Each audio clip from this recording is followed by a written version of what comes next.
soit tu te mets dans ta vie en position de tout choisir, soit si tu choisis pas, tu obtiens ce que tu ne choisis pas.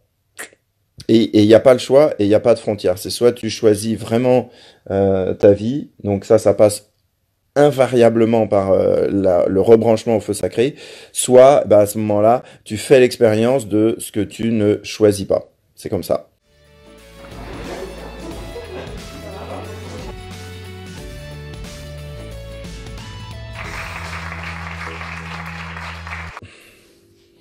Salut les joueurs. Pour les nouveaux qui arrivent sur le groupe, qui me connaissent pas, j'appelle les membres du groupe les joueurs parce que c'est des gens qui sont au fond d'eux prêts à jouer le vrai jeu de la vie en fait, qui est vraiment d'être eux-mêmes, de se choisir eux-mêmes au-delà des apparences plutôt que de se laisser guider par tout l'extérieur en fait et de rester dans sa roue de hamster. Donc voilà, je suis Nicolas Gétin.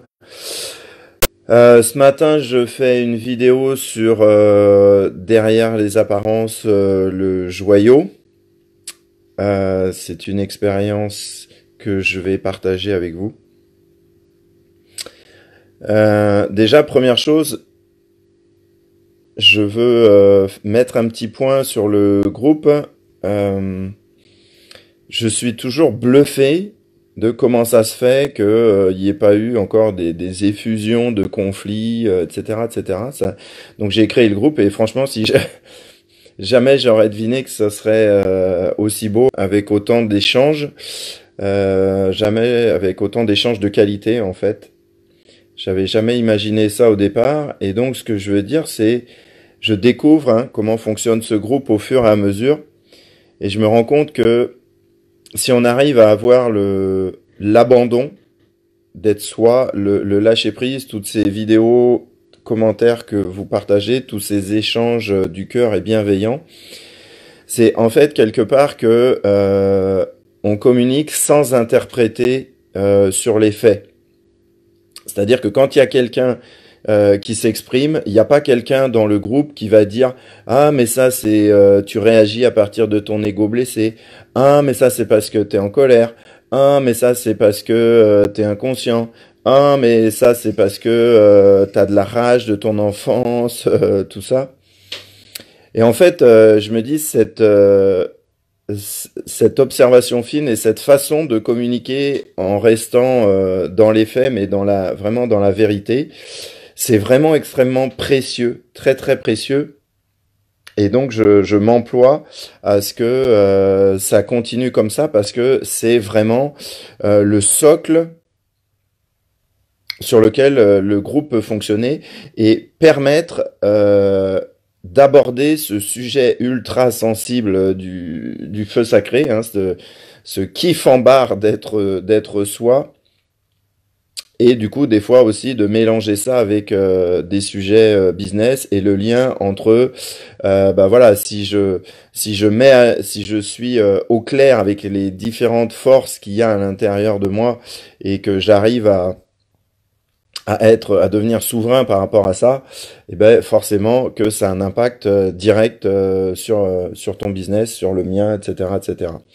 Donc voilà, voilà, j'ai envie de souligner ce point, continuer à juste communiquer comme vous le faites, sans faire des interprétations à deux balles. Je vais vous livrer un contre-exemple dans 2 minutes, parce que vraiment, c'est vraiment chouette, c'est sécurisant, ça amène la sécurité et la qualité de compréhension qui est nécessaire pour franchir et aborder tout ce qui des fois chauffe très fort, brûle très fort à l'intérieur de soi, qui est un passage dont on peut pas, ou des passages dont on peut pas faire l'économie quand on veut vivre son feu sacré. Maintenant, je partage l'expérience et les prises de conscience qu'il y a eu hier, parce que voilà, je me dis, je veux vraiment encourager en fait chacune à choisir de retourner à soi et de goûter vraiment ta vie à partir de ta subjectivité pleine et entière. Hein, vous me l'avez déjà entendu dire. Soit tu te mets dans ta vie en position de tout choisir, soit si tu choisis pas, tu obtiens ce que tu ne choisis pas. Et il n'y a pas le choix et il n'y a pas de frontière. C'est soit tu choisis vraiment ta vie, donc ça passe invariablement par le rebranchement au feu sacré, soit bah, à ce moment-là, tu fais l'expérience de ce que tu ne choisis pas. C'est comme ça. Donc hier, en fait, sur un groupe Facebook, peut-être qu'il y en a qui ont vu l'échange. Et donc moi, il y a un truc qui m'a fait réagir autour du marketing et de toutes les manipulations toujours très subtiles qu'il y a au niveau du marketing. Et quand moi, on touche au sujet du libre arbitre et de la souveraineté d'être soi, c'est un sujet qui ne me laisse pas insensible. Donc, j'ai partagé simplement, je vous donne pas ce que j'ai partagé, ça ne me semble pas nécessaire, mais derrière, il y a eu des commentaires assez intenses en réaction, donc ça a fait réagir des choses chez eux. Et c'est là, en fait, où des gens se sont dit, ah, mais tu parles à partir de ton ego blessé, etc., etc. Il y a de la rage, voilà, bon, il y a de la rage. Donc, en fait, j'ai écouté. J'ai pris en fait les commentaires qui ont été mis et moi, dans mon silence, en fait, j'ai pris chacun des commentaires pour voir c'était quoi la réalité de ces commentaires à l'intérieur de moi.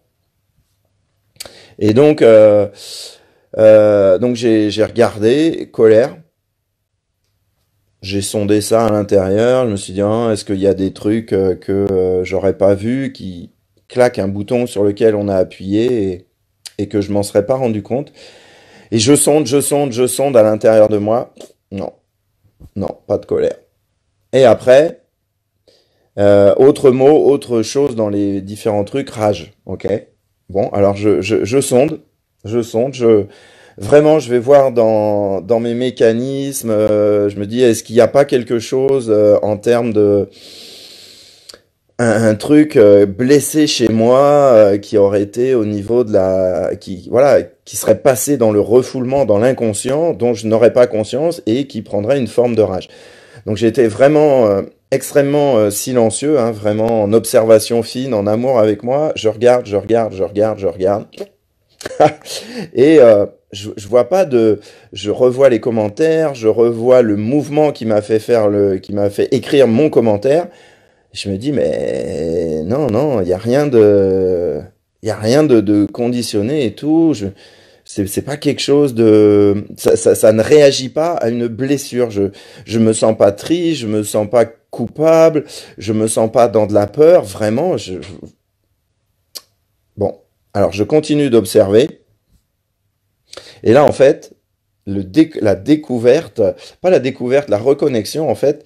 Et j'ai vu qu'en fait, ce qui a été renvoyé, il y a un fond de vérité, mais pas du tout au niveau où on a pu me le renvoyer et on a pu échanger. C'est-à-dire que vraiment, en ouvrant grand les yeux, j'ai vu que euh, il y avait une couleur extrêmement très particulière autour de la rage qui est située en fait dans l'âme. Donc l'âme, c'est la partie très individuelle de chacun qui est reliée à l'absolu et voilà, qui est là pour expérimenter des choses dans la matière et c'est un vrai choix.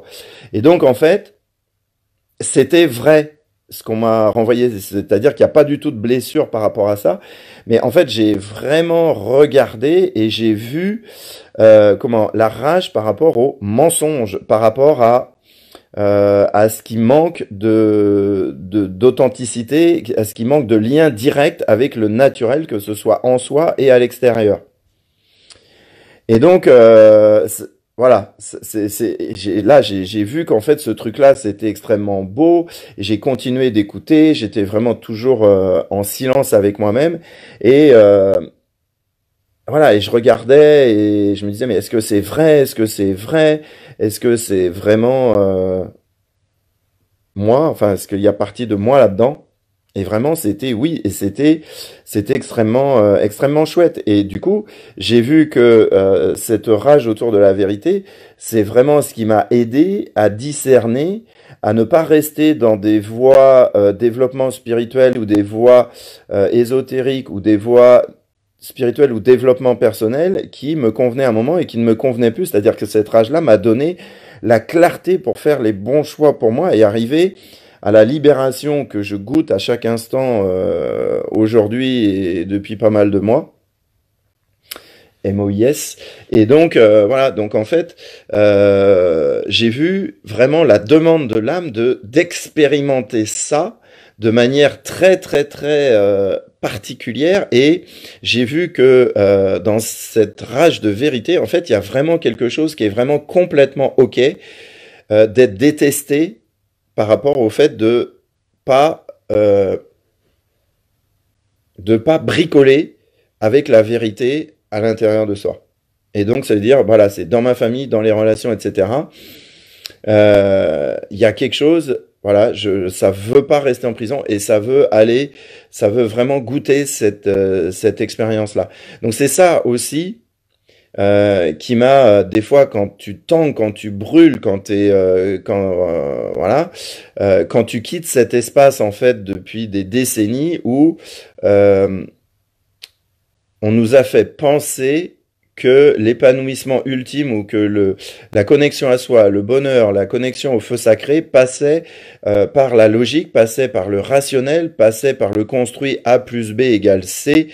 Comment ben, quand tu voilà, ça c'est la prison et donc moi mon truc il est pas de toujours embellir la prison mais de sortir définitivement de la prison et d'être très clair sur le fait que quand tu veux sortir de la prison et ben globalement les règles sont pas les mêmes en dehors de la prison que dans la prison. Donc l'énergie est pas la même, les possibilités sont pas les mêmes, les gens sont pas les mêmes hein. En général tu n'emmènes pas tes potes de prison en dehors de la prison. Hein. Chacun sort au bout de sa peine, on va dire. Et voilà. Et ce qu'il faut bien comprendre en fait, c'est que dans l'expérience, dans notre expérience d'évolution et de reliance à soi et à notre feu sacré, eh ben en fait, il y a des gens qui ont tellement appris à essayer d'embellir leur prison, qu'ils ont développé un sentiment inconscient d'être le roi, le roi de la prison, et qu'en fait, eux, bah, ils n'ont pas envie que tu sortes de prison. Tu vois, parce que bah là, ils sont en position de roi. J'essaye vraiment de témoigner, parce que là, c'est vraiment cette expérience de meilleure connaissance, de reconnaissance de l'âme à l'intérieur de moi. On est vraiment au cœur de l'intime. Donc ça me fait plaisir. Donc d'ailleurs, par rapport à ça, c'est pour ça aussi que des fois, par rapport à ce désir non négociable de vérité qui, du coup, a vraiment une énergie de rage à l'intérieur, euh, des fois, ça peut vous donner, et du coup, n'hésitez pas à me renvoyer des choses par rapport à ça, parce que je sais que sur certains lives, des fois, j'en garde un peu sous la semelle, parce que je suis tellement émerveillé de ce qui se passe dans le groupe que je me dis, mais est-ce que, voilà, jusqu'où je peux aller, quoi, jusqu'où je peux vous partager ce truc très, très, très vertical autour de c'est vrai ou c'est pas vrai, et c'est tout. C'est tout. Donc, donc des fois, voilà, si je ne vous l'avais pas dit avant, désormais avec cette vidéo, ça sera clair, c'est que si des fois vous me sentez un peu freiné euh, sur des fois ce que je délivre, ben voilà, c'est que j'ai besoin encore de plus de retours ok Nicolas, vas-y Franco, vas-y encore plus, parce que voilà, c'est un groupe où du coup moi je connais pas, il y a des gens qui arrivent toutes les semaines, voilà, et je ne peux pas savoir dans le rôle que je prends, voilà, chacun où est-ce qu'il en est par rapport à ce désir de vérité. Donc c'est pour ça que je garde un petit peu de prudence et que du coup ça peut générer chez vous un truc du style mais non de Dieu Nico tu vas accoucher ou alors tu as des mécanismes qui t'empêchent de pas dire et de pas aller au bout. Non non, il n'y a pas de mécanisme qui me freine ou qui m'empêche de délivrer ce que j'ai sur le cœur. Il y a juste le fait que voilà le groupe est assez récent et que j'ai besoin d'appréhender encore, de mieux vous connaître, etc., etc. Mais c'est pas des freins, c'est pas des trésors que je veux garder à l'intérieur de moi, sinon je me livrerai pas aujourd'hui comme je le fais.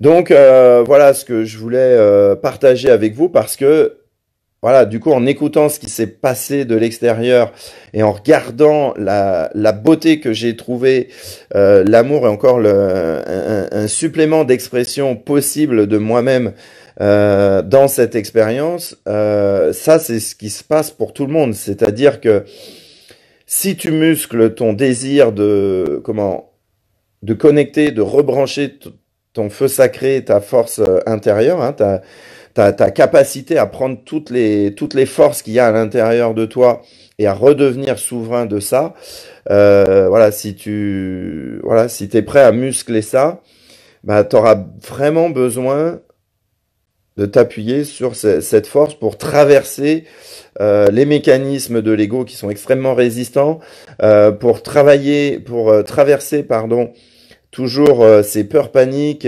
ces mécanismes archaïques de protection qui sont extrêmement puissants. Et sans cette traversée-là, c'est juste pas possible de connecter cette beauté-là. C'est pas possible de connecter cette énergie-là, cette relation puissante au réel-là. Ce n'est pas possible. Donc voilà ce que je voulais partager, hein, en résumé, comme je fais souvent. Merci de, comme vous communiquez et qu'on ne parte pas, comme dans les autres groupes, sur des interprétations émotionnelles du style, ah, mais t'as peur de ci, ou il y a de la colère, ou tu parles à partir de ton ego blessé. Tous ces bullshit qu'on trouve dans les groupes à côté, qui sont juste des énormes freins, des énormes protections encore. Il n'y a pas ça dans ce groupe, c'est vraiment hyper beau. Donc merci par rapport à ça. Et donc voilà, en deuxième temps, ce que je vous ai partagé, hein, cette réappropriation de cette couleur très particulière, voilà, que je porte depuis que je suis né et que j'apprends à découvrir et à regarder en toute liberté et qui amène beaucoup de vie. Ouais, en fait, j'ai envie de terminer là-dessus. C'est si tu veux enfin, si tu veux rebrancher ton feu sacré, il y a vraiment, est-ce que tu es prêt à abandonner toutes les règles que tu t'es construit, toutes les images autour de ton pouvoir sur ta vie, parce que tout ça, ça va dégager pour laisser place juste à du vivant puissant qui s'exprime, voilà, qui est juste ultra beau. Et ce vivant-là, il a mis de côté définitivement les règles faudrait faire ci ou faudrait faire ça. Je vous souhaite un chouette dimanche. N'hésitez pas si vous avez des commentaires à mettre. C'était un joie de partager cette vidéo. À bientôt.